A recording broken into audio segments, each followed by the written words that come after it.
রাক্ষসী গঙ্গা ভাঙনে বিপর্যস্ত শিবপুর, ঘর ছেড়ে শেষ সম্বলটুকু নিয়ে যাচ্ছেন গ্রামবাসী। মুর্শিদাবাদের শামশেরগঞ্জে গঙ্গা নদীর ভাঙনের কারণে সেখানকার বাসিন্দারা ঘরবাড়ি ছেড়ে অন্যত্র চলে যাচ্ছেন। গঙ্গা নদীর ভয়াবহ ভাঙনে বহু বাড়িঘর নদীগর্ভে তলিয়ে যাচ্ছে এবং এতে আতঙ্কিত হয়ে মানুষজন তাদের ঘরবাড়ি ছেড়ে নিরাপদ আশ্রয়ের খোঁজে ছুটছেন। ইতিমধ্যেই তলিয়ে গিয়েছে রাস্তা।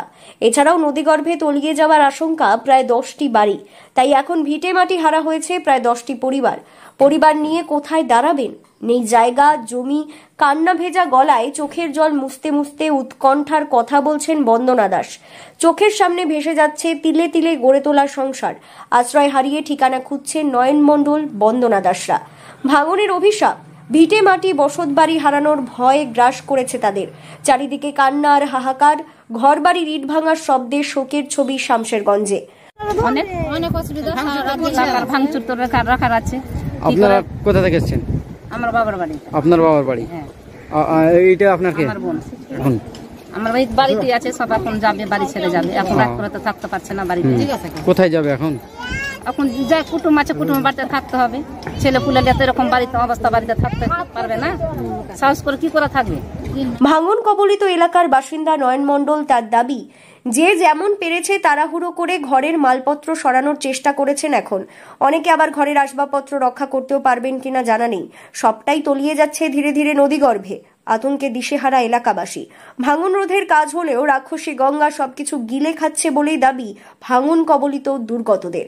নতুন শিবপুরের বাসিন্দারা আতঙ্কের সুরে বলেন, সকালে গঙ্গায় স্নান করতে গিয়ে দেখি প্রচন্ড স্রোতে নদীতে নৌকা ঘুরপাক খাচ্ছে। ঘরে এসে সকালের খাবার করব ভাবলাম, দেখি হুড়মুড় করে পার ভাঙতে শুরু করেছে।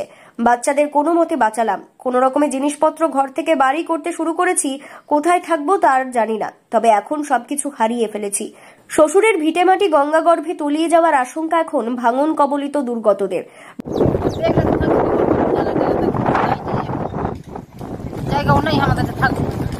স্কুলে থাকার ব্যবস্থা বলছিল, স্কুলে যদি থাকতে দেয় থাকবে বলছিল সবাই।